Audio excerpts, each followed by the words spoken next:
Assalamualaikum warahmatullahi wabarakatuh. Yang terhormat Bu Linda Putri Nadia SMSC selaku dosen pengampu mata kuliah penganggaran bisnis dan teman-teman yang kami banggakan. Di sini kami dari kelompok 10 yang beranggotakan Aizato Mahmudah, Syaiko Fadilato Riza, dan saya sendiri Devani Ermila Subegio. Di sini dari kelompok 10 akan menjelaskan materi tentang analisa break-even point dalam sistem penganggaran. Baik, yang pertama yaitu pengertian break-even point.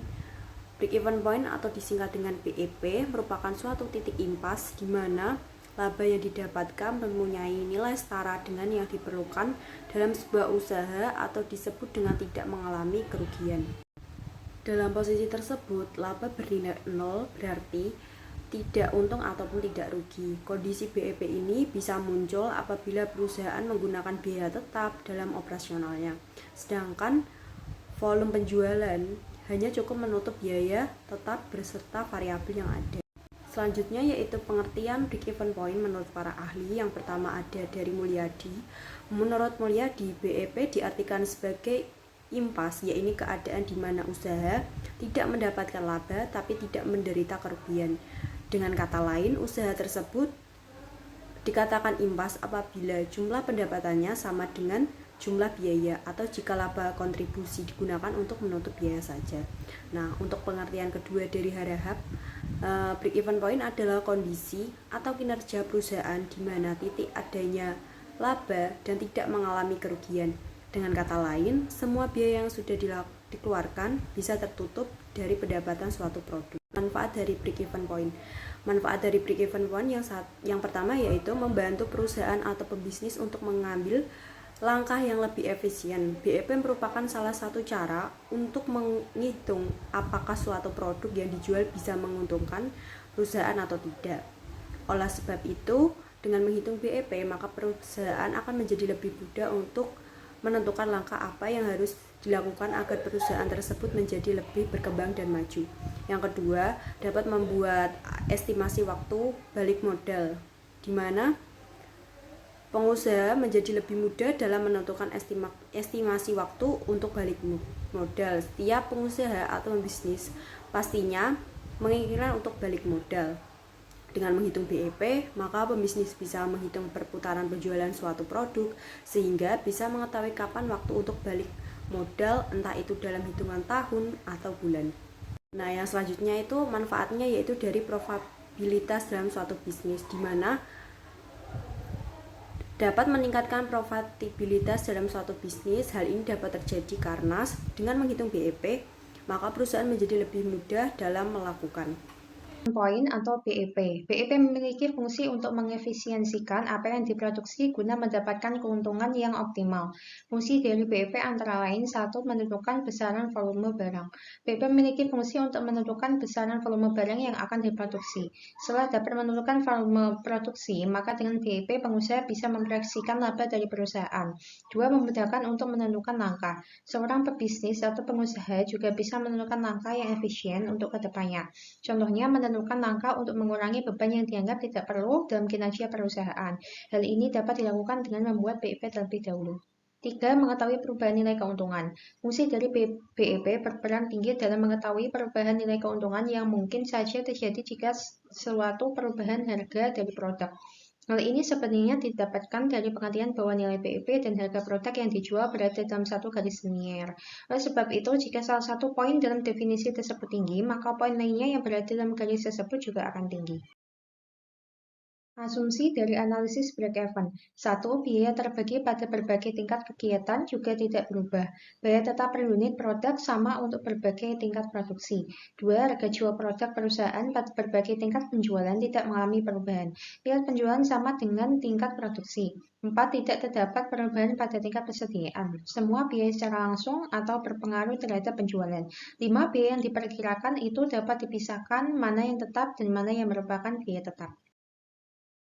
Kelemahan metode break-even point. Menurut Samsudin, tahun 2004, halaman 106, keterbatasan dari analisis break-even point yaitu satu asumsi tentang linearity harga jual per unit maupun variabel operating cost per unit tidaklah berdiri sendiri terlepas dari volume penjualan yang artinya tingkat penjualan yang melewati titik tertentu hanya akan dicapai dengan menentukan harga jual per unit.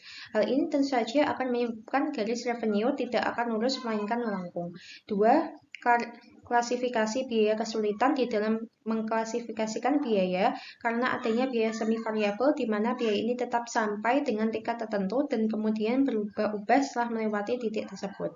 3. Jangka waktu penggunaan. Jangka waktu penerapannya yang terbatas. Biasanya hanya digunakan di dalam pembuatan proyeksi operasi perusahaan selama setahun. Break-even point, cara penentuan tingkat break-even. Pendekatan secara tabularis yaitu dengan cara menghitung jumlah penghasilan dan biaya pada berbagai tingkat volume penjualan atau produksi. Break-even point, A. Pendekatan total, BEP dalam unit sama dengan TFC per P min TVC. BEP dalam rupiah, TFC per 1 min TVC per TR. B. Pendekatan per unit. BEP sama dengan biaya tetap keseluruhan per harga jual per unit dikurangi biaya variabel per unit. Di sini saya akan menjelaskan tentang pendekatan per unit, yaitu data rencana penjualan perusahaan XYZ pada tahun 1986. Penjualan dianggarkan 200.000 unit, kapasitas produksi maksimal yaitu 250.000 unit. Dapat diketahui bahwa A. Harga jual per unit produk Rp25, biaya variabel per unit produk Rp13, total biaya tetap Rp1.800.000, kapasitas produksi normal sebagai dasar tingkat produksi per penjualan keseluruhan berjumlah Rp1.800.000. Nah, di sini dengan rumus BEP sama dengan harga jual per unit dikurangi biaya variabel per unit per biaya tetap. Di situ di pojok kanan ada tabel biaya material, biaya variabelnya 900.000, TKL 1 juta, BOP biaya tetapnya 700.000, biaya variabelnya 300.000. Biaya administrasi itu biaya tetapnya 600.000, biaya variabelnya 100.000, biaya penjualan biaya tetapnya 500.000, biaya variabelnya 300.000. Nah, untuk total biaya tetap 1.800.000, biaya variabelnya 2.600.000, total 4.400.000 dan laba yang dianggarkan 600.000. Lanjut ke slide selanjutnya. Kapasitas produksi maksimal 250.000 unit. Asumsi harga jual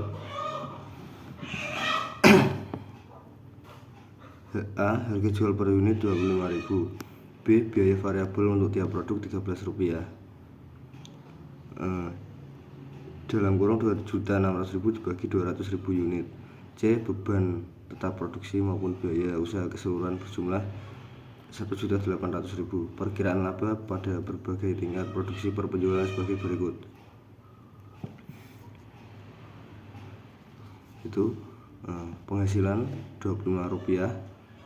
Ketika produksi 100.000 maka mendapat Rp2.500. Ketika produksi 125.000 maka mendapat Rp3.125. Pada produksi 150.000 maka mendapat Rp3.750. 200.000 mendapat Rp5.000. Biaya VC Rp13. Jika produksi 100.000 maka mendapat Rp1.300. Jika produksi 125.000 mendapat Rp1.625. Jika produksi 150.000 maka mendapat Rp1.950. Jika produksi 200.000 mendapat Rp2.600. FC selama 1 tahun yaitu jika produksi 100.000 mendapat Rp1.800. Jika produksi 125.000 maka mendapat Rp1.800. Jika produksi 150.000 mendapat Rp1.800, jika produksi 200.000 mendapat Rp1.800. TC yaitu produksi 100.000 mendapat Rp3.100, jika produksi 125.000 mendapat Rp3.425, jika produksi 150.000 mendapat Rp3.750, jika produksi 200.000 mendapat Rp4.400. Laba anggaran pada produksi 100.000 yaitu minus 600, pada produksi 125.000 minus 300, pada produksi 150.000 0, dan pada produksi 200.000 mendapat plus 600. Pada tingkat penjualan terendah 100.000 unit atau 2.500.000, perusahaan akan menderita kerugian Rp 600.000, dan pada tingkat penjualan tertinggi 200.000 unit itu Rp 5 juta akan memperoleh keuntungan 600.000. Volume BEP pada penjualan 150.000 unit dengan penghasilan penjualan 3.750.000, TR sama dengan TC, sehingga pada tingkat tersebut laba perusahaan sama dengan 0. Dengan demikian BEP dicapai pada tingkat penjualan 75% dari volume penjualan yang dianggarkan. Angka 75% ini juga sekaligus dapat menunjukkan bahwa bila mana terjadi penurunan jumlah sebanyak 100% sampai 75% sama dengan 25% dari volume yang dianggarkan, maka perusahaan tidak lagi mendapat mengharapkan adanya keuntungan. 25% menunjukkan batas minimal turunnya penjualan atau safety market. Yaitu selanjutnya ada pendekatan secara grafis. Menurut Sartono 2010, pendekatan grafik merupakan hubungan antara volume penjualan dengan laba yang dikeluarkan oleh perusahaan serta laba. Selain itu juga untuk mengetahui biaya tetap dan biaya variabel tingkat kerugian perusahaan. Contoh soal, suhu X sama dengan 0 sampai dengan 2000 unit, suhu Y 0 sampai dengan 100 juta rupiah. Gambar garis-garis berikut biaya tetap garis horizontal pada 20 juta, total biaya mulai dari 20 juta naik, pendapatan dari titik 0 naik lebih curam, titik pertemuan BEP di 1000 unit dan pendapatan 50 juta. Pendekatan secara aritmatik itu dengan data anggaran seperti pada slide yang sudah saya jelaskan tadi. Break even dapat diketahui dengan memasukkan data anggaran sebagai berikut. Dengan rumus BE 1.800.000 per 1 min 2.600.000 per 5 juta sama dengan 1.800.000 per 1 min 0,52 sama dengan 3.750.000 atau 150.000 unit. B atas dasar per unit produk BEP 1.800.000 per 25 min 13 sama dengan 150.000 unit. Baik, yang pertama yaitu pengertian break even point. Break even point atau disingkat dengan BEP merupakan suatu titik impas di mana laba yang didapatkan mempunyai nilai setara dengan yang diperlukan dalam sebuah usaha atau disebut dengan tidak mengalami kerugian. Dalam posisi tersebut, laba bernilai 0 berarti tidak untung ataupun tidak rugi. Kondisi BEP ini bisa muncul apabila perusahaan menggunakan biaya tetap dalam operasionalnya, sedangkan volume penjualan hanya cukup menutup biaya tetap beserta variabel yang ada. Selanjutnya yaitu pengertian break even point menurut para ahli. Yang pertama ada dari Mulyadi. Menurut Mulyadi, BEP diartikan sebagai impas, yaitu keadaan di mana usaha tidak mendapatkan laba tapi tidak menderita kerugian. Dengan kata lain, usaha tersebut dikatakan impas apabila jumlah pendapatannya sama dengan jumlah biaya atau jika laba kontribusi digunakan untuk menutup biaya saja. Nah, untuk pengertian kedua dari Harahap, break even point adalah kondisi atau kinerja perusahaan di mana titik adanya laba dan tidak mengalami kerugian. Dengan kata lain, semua biaya yang sudah dikeluarkan bisa tertutup dari pendapatan suatu produk. Nah, yang selanjutnya ada manfaat dari break even point. Manfaat dari break even point yang pertama yaitu membantu perusahaan atau pebisnis untuk mengambil langkah yang lebih efisien. BEP merupakan salah satu cara untuk menghitung apakah suatu produk yang dijual bisa menguntungkan perusahaan atau tidak. Oleh sebab itu, dengan menghitung BEP, maka perusahaan akan menjadi lebih mudah untuk menentukan langkah apa yang harus dilakukan agar perusahaan tersebut menjadi lebih berkembang dan maju.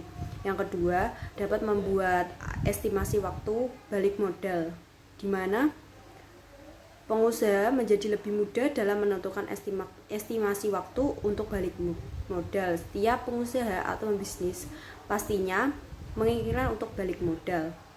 Dengan menghitung BEP, maka pembisnis bisa menghitung perputaran penjualan suatu produk sehingga bisa mengetahui kapan waktu untuk balik modal, entah itu dalam hitungan tahun atau bulan. Nah, yang selanjutnya itu manfaatnya yaitu dari profitabilitas dalam suatu bisnis, di mana dapat meningkatkan profitabilitas dalam suatu bisnis. Hal ini dapat terjadi karena dengan menghitung BEP, maka perusahaan menjadi lebih mudah dalam melakukan analisis keuangan. Nah, baik. Yang terakhir yaitu dari kesimpulan, break-even point atau BEP adalah alat analisis penting dalam sistem penganggaran yang digunakan untuk mengetahui titik impas, yaitu saat total pendapatan sama dengan total biaya tanpa mengalami laba maupun rugi. BEP juga membantu perusahaan dalam merencanakan target penjualan, minimum menyusun strategi produksi, dan mengevaluasi efisiensi keuangan. Nah, meskipun memiliki asumsi dasar seperti harga jual per unit tetap dan hanya berlaku untuk satu jenis produk atau kombinasi produk tetap, serta memiliki keterbatasan seperti asumsi linearitas dan kesulitan dalam klasifikasi biaya, BEP tetap relevan dalam pengambilan keputusan jangka pendek. Penentuan BEP dapat dilakukan secara aritmatika melalui rumus perhitungan unit dan rupiah, serta secara grafis untuk melihat hubungan antar volume penjualan, biaya, dan laba. Dengan demikian, analisis BEP sangat bermanfaat dalam mendukung perencanaan keuangan yang rasional dan efisiensi bagi perusahaan. Sekian dari kelompok kami. Apabila ada kurang dan salah kata, mohon maaf. Wassalamualaikum warahmatullahi wabarakatuh.